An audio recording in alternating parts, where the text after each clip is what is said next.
Hello everyone, सभी मित्रों को मेरा नमस्ते, सत श्री अकाल, आदाब और जय श्री राम। मित्रों, आज के इस वीडियो में हम हिंदी विषय की पाठ्य योजना किस प्रकार से बनाई जाती है उस विषय के ऊपर विस्तार पूर्वक चर्चा करेंगे। तो चलिए बिना किसी देरी के शुरू करते हैं आज के इस वीडियो को।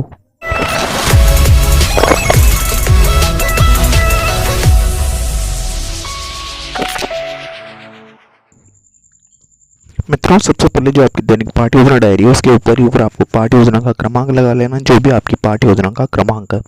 उसके पश्चात में आप जिस कक्षा की पाठ्य योजना तैयार करें वो कक्षा, तो आज का अपना विषय हिंदी विषय की पाठ्य योजना आज अपन तैयार करेंगे। आज का जो अपना प्रकरण है वो है जैसलमेर की राजकुमारी। इस प्रकरण की ऊपर पाठ्य योजना तैयार करेंगे।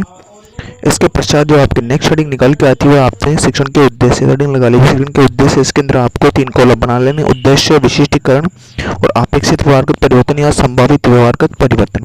इस प्रकार से आपको ये 3 कॉलम बनाने के पश्चात में जो शिक्षण उद्देश्य वाला कॉलम है उसके अंदर आपको पहला शिक्षण का उद्देश्य लिखना है, भाषा तत्वों का ज्ञान, इसका विशिष्टीकरण हो जाएगा और संभावित परिवर्तन लिखिए। विद्यार्थी जैसलमेर की राजकुमारी पाठ में आए विभिन्न शत्रु रक्षणीय शब्दों आदि शब्दों का अर्थ कर सकेंगे, जिससे वस्तु का ज्ञान प्राप्त कर सकेंगे। देखिए, जैसे इनका उद्देश्य आता है वो है अर्थग्रहण। तो अर्थग्रहण के अंदर आप लिखेंगे विशिष्टकरण, सुनकर अर्थ करना। विद्यार्थी जैसलमेर की राजकुमारी में निहित विचार पाठ से संबंधित तथ्यों के संबंध में ध्यान पूर्वक सुनते हुए अर्थग्रहण कर सकें। दूसरा है अर्थग्रहण के पढ़कर अर्थ करना। विद्यार्थी विषय वस्तु को एकाग्रता से पढ़ते हुए अर्थ को ग्रहण कर सकेंगे और निरंतर चिंतन, तर्क, मनन, तुलना और विश्लेषणात्मक आदि बौद्धिक शक्ति का विकास कर सकेंगे।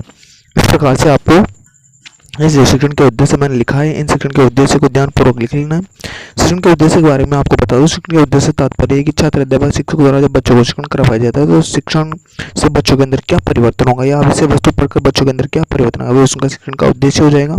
तो तृतीय शिक्षण का उद्देश्य अभिव्यक्ति। तो अभिव्यक्ति के अंदर आपको जो मैंने अपेक्षित व्यवहारगत परिवर्तन जो लिखा है, संभावित व्यवहारगत परिवर्तन, उसको आप ध्यानपूर्वक लिख लीजिए। इसके बाद चौथा जो शिक्षण का उद्देश्य होता है वो अभिरुचि, पांचवा होता है आपका अभिवृत्ति और छठवां होता है कौशल। तो इस प्रकार से आपको 6 किसी शिक्षण के उद्देश्य, इन 6 किसी शिक्षण के उद्देश्यों को ध्यानपूर्वक लिख लेना है।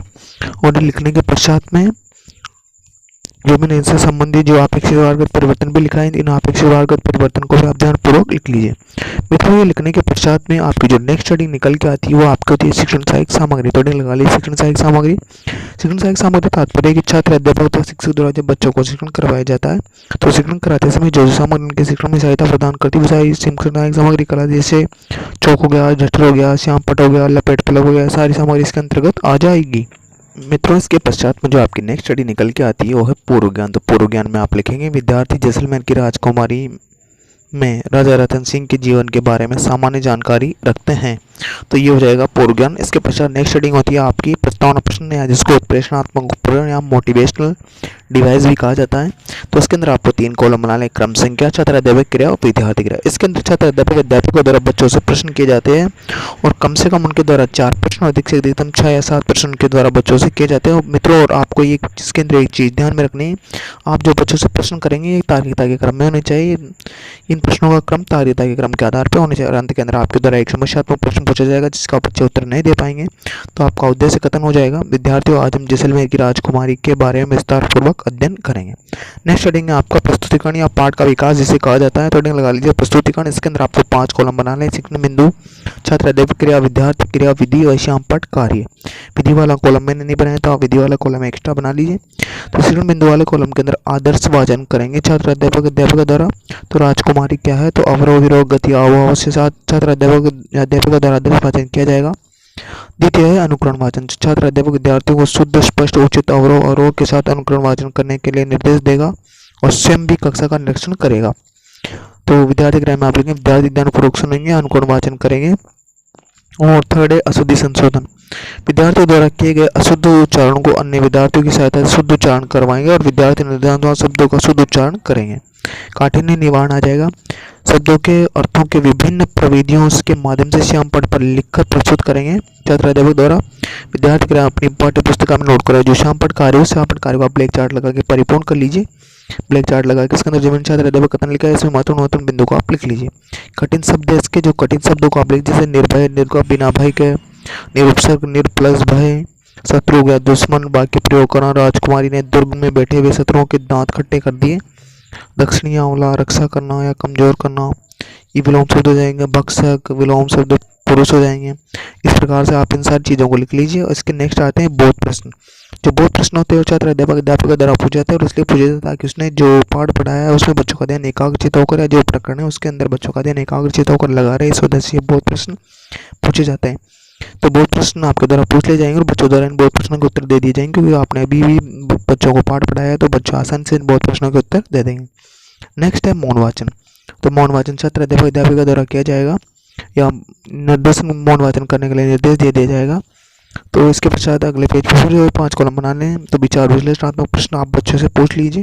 इन विचार विश्लेषणात्मक प्रश्नों के उत्तर बच्चे दे देंगे, क्योंकि आपके द्वारा बच्चों से विचार विश्लेषण किया जाएगा। तो विचार विश्लेषण करते हैं क्योंकि बच्चों ने भी सारे पाठ को पढ़ा है या विषय वस्तु जो भी आपने पढ़ा है ये उसके उत्तर आसान से बच्चे दे देंगे।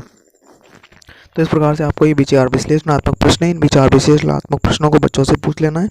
और ये विचार विश्लेषणात्मक प्रश्न पूछने के पश्चात में जैसे कम से कम आपको 4 या 5 प्रश्न तो आपको पूछने हैं। अधिकतर आपकी इच्छा है उसके हिसाब से तो कम से कम 3 या 4 प्रश्न तो आपको पूछने पड़ेंगे विचार विश्लेषणात्मक प्रश्न। तो इस प्रकार से ये विचार विश्लेषणात्मक प्रश्नों के पश्चात में जो आपके नेक्स्ट हेडिंग है वो जाएंगे आपके मूल्यांकन प्रश्न। तो मूल्यांकन प्रश्न हेडिंग लगा लीजिए। मूल्यांकन प्रश्न के बारे में आपको बता दूं, जो मूल्यांकन प्रश्न होते हैं वो छात्र अध्यापक द्वारा पूछे जाते हैं और इसलिए पूछे जाते हैं ताकि उसने जो पाठ या जो प्रकरण जो विषय वस्तु पढ़ा है उसमें बच्चों ने कितना सीखा है कितना नहीं सीखा है, या उन्होंने जो पढ़ा है वो चीज़ सार्थक हुई है नहीं, इस बात की प्रतिपुष्टि या फीडबैक जानने के लिए छात्र अध्यापकों द्वारा मूल्यांकन प्रश्न तैयार किए जाते हैं। और ये मूल्यांकन प्रश्न उनके द्वारा किसी भी प्रकार के बनाए, जैसे लघुतरात्मक, अति लघुतरात्मक, निबंधात्मक, बहुविकल्पात्मक किसी प्रकार के प्रश्न आपके द्वारा तैयार किए जा सकते हैं। आपका एकमात्र उद्देश्य है बच्चों का मूल्यांकन करना। अंत के अंदर आपको बच्चों को गृह कार्य देना है। गृह कार्य से देना है जिस घटना के स्तर से आपने दिन अध्यापन कार्य करवाया उस घटना के स्तर को ध्यान में रखते हुए अंत के अंदर आप गृह कार्य दे दीजिए। आशा करता हूँ कि आपको वीडियो अच्छा लगा होगा। तो प्लीज़ वीडियो को लाइक करें, शेयर करें और चैनल को सब्सक्राइब करना ना भूलें। जय हिंद, जय भारत।